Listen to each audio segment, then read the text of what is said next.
wanaagsan daawadayaal waa barnaamijka qubanaha VOA oo ay si wada jir idin la socodsiinayaan anigoo ah Falastiin Axmed Iimaan oo Washington joogta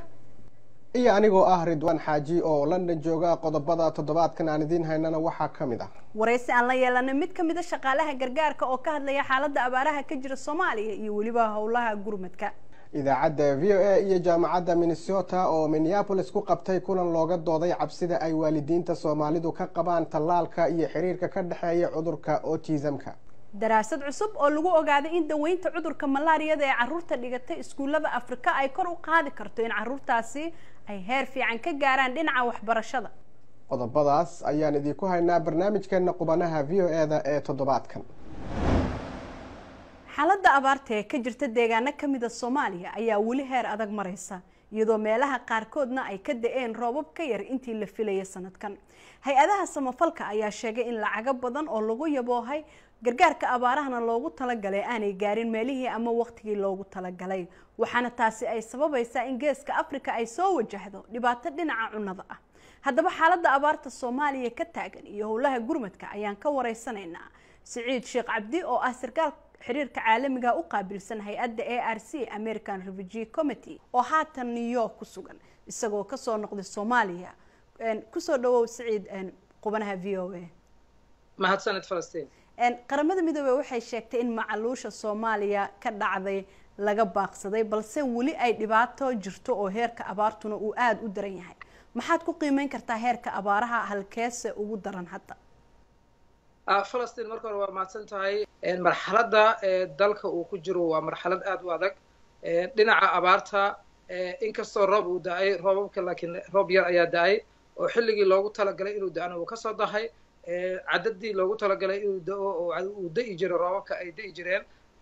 isagana maaragtay dhibaato waxa dhacday dhibaatadaas maaragtay in roobku uu aad maaragtay uusan u da'in taasoo sababtay in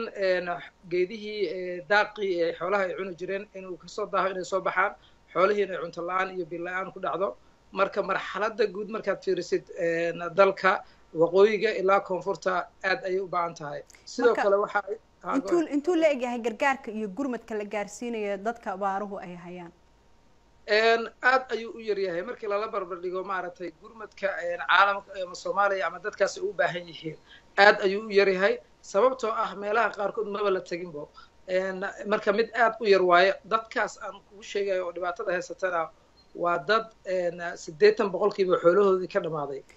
Mareykanka 4 dal oo Soomaaliya ku jirto wuxuu ugu yaboohay 639 milyan oo dollar balse hay'adaha qaarkood ayaa sheegay in lacagaha badan ee la ballan qaaday ay soo daaheen ama aan la soo gaarsiin maxaa ugu wacan والله تاس أرن مارتي دلكي وقتي دقة لو بحناي دب دعضي وأرن مارتي أرمها معمول كأما مدحضة وجميع عالم كالربع إن الحسوسيو Soomaaliya iyo dadka shacabka Soomaaliyeed ee dhibaataysan waxay u baahan cunto raashin caafimaad sida degdeg ah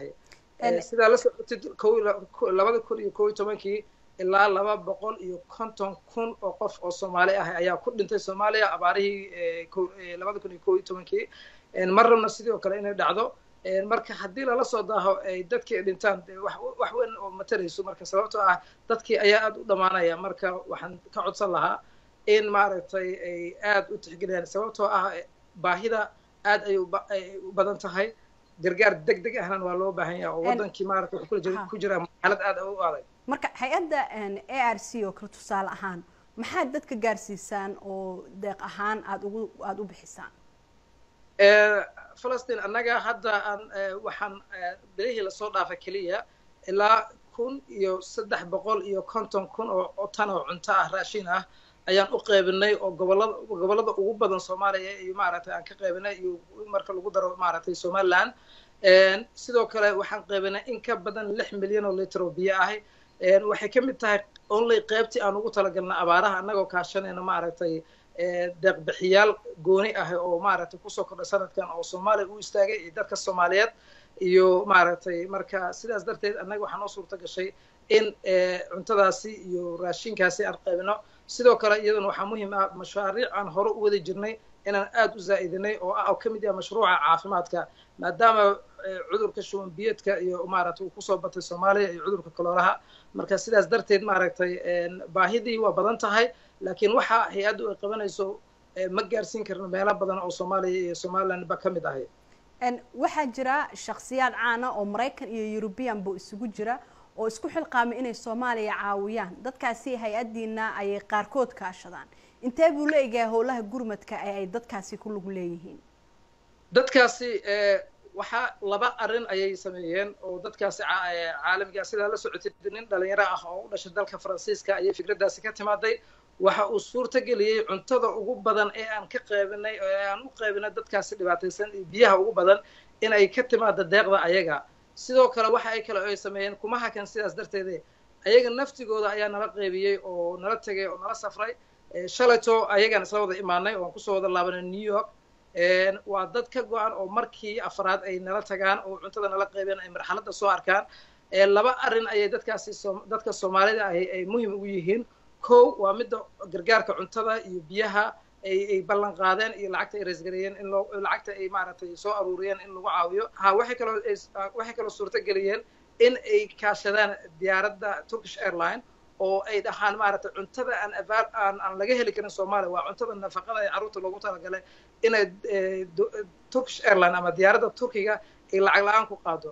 kaasi waxa uu ahaa Siciid Sheekh Cabdi oo ka tirsan hay'adda ARC una qaabilsan dhinaca xiriirka caalamiga ah oo noogu waramaya qadka Skype-ka isagoo ku sugan magaalada New York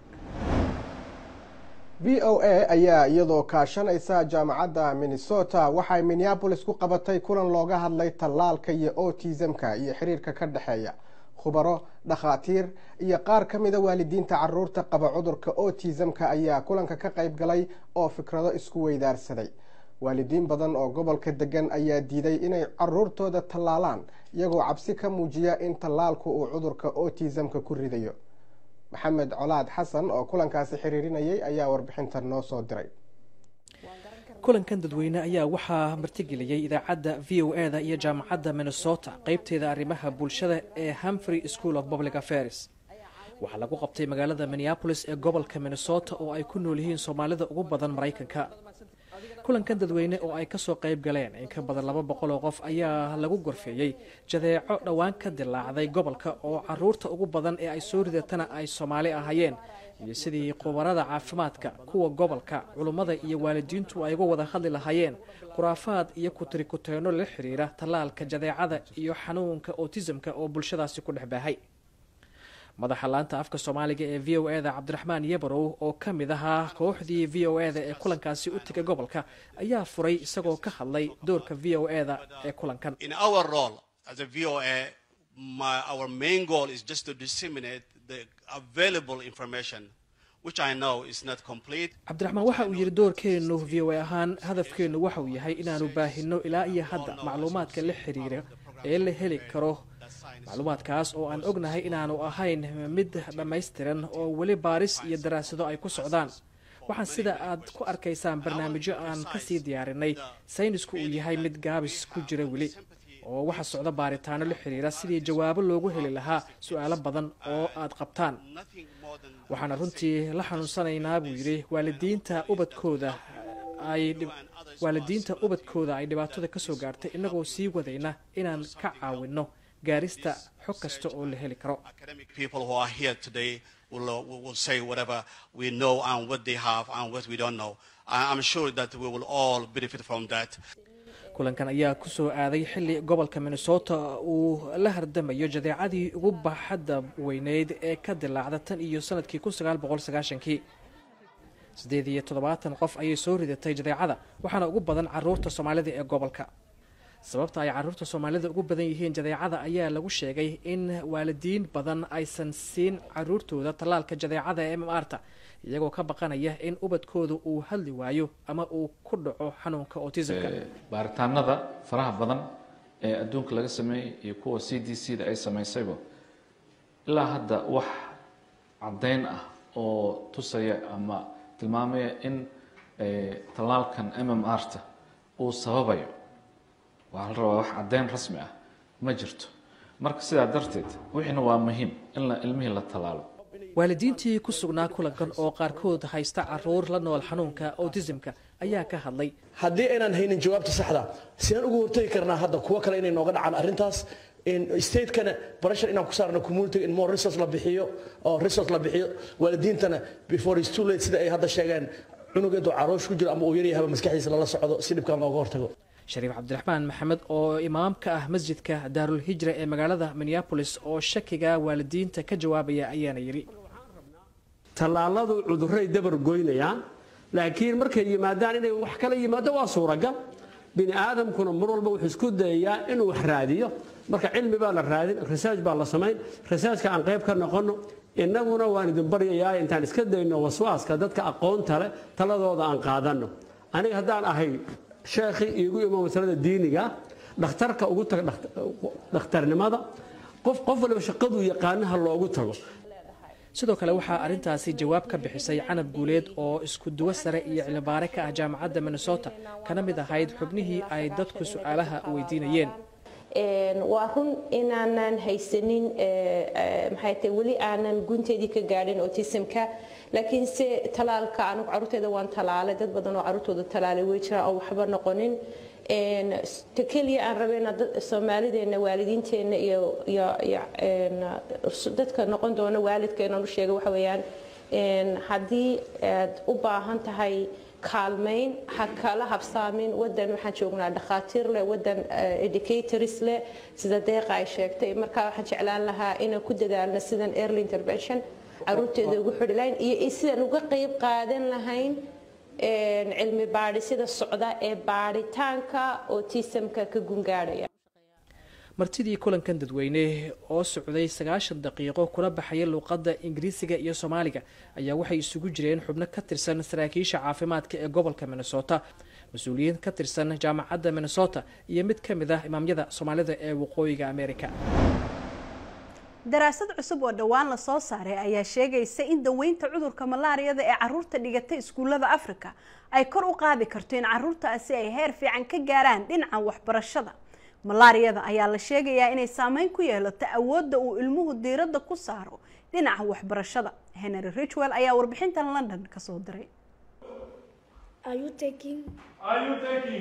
barnaamijka kahortagga cudurka duumada waxaa inta badan ay culays ka saaraan caruurta da'doodu 5 sano ay ka hooseyso hase yeeshee caabuqu waxa uu ku badan yahay caruurta iskuullada dhigata oo jirkooda uu yeesho hanaan difaac ayna u badan tahay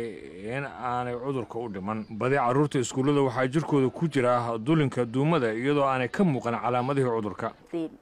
dulinka duumadu waxa uu baabi'iyaa unugyada dhiigga cascas taasina waxay caruurta ku keentaa dhiig yaraan daran. si guud caruurta dhiiggu ku yaryahayna waxay dareemaan tamar yaraan way daalan yihiin ma firfircoona si buuxdana fasalka ugama qayb qaadan karaan.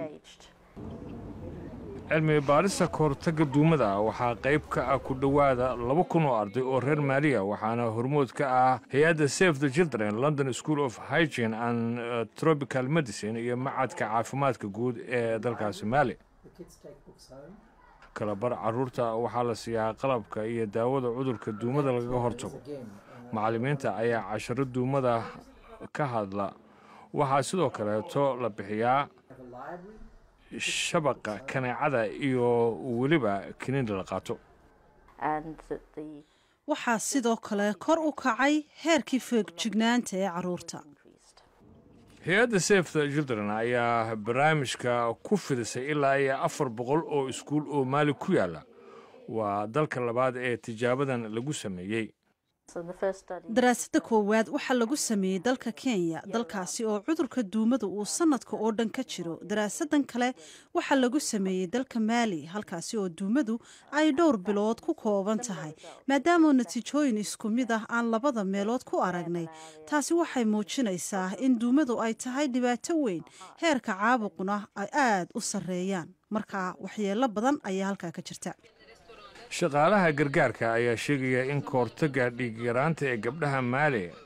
ay gaar ahaan aad muhiim u tahay sababo la xiriira tiradooda badan oo da'da yar ku guursada